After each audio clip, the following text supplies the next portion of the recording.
Mēs izvēlējāmies tieši šo tēmu, jo mūsdienās daudz nenovērtē šo kultūru un neapzinās, cik tā ir nozīmīga.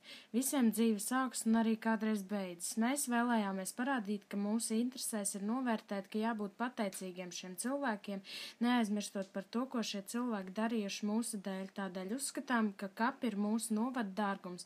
Kā nu kurš uztver dārgums, citiem tā ir nauda, bagātības, bet mums īpaši kultūra, ko ne katrs spēs novērtēt.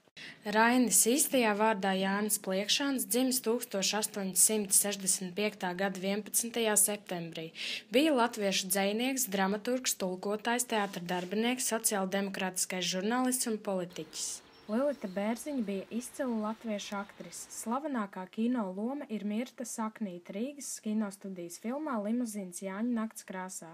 Šo filmu Latvijas skatītāji 1995. gadā atzina par visu laiku labāko latviešu filmu. Jānis Čakste, dzimis 1859. gadā, bija Satversmes sapulces prezidents, pirmais Latviešu republikas prezidents.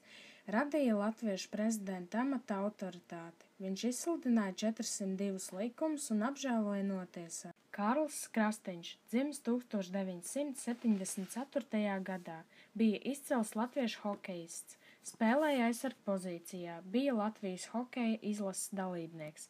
Savas karjeras laikā aizvadīja 832 spēles, gāja bojā avio katastrofā. Katra šūkļa dziesma, tikai dziesma nenosauc.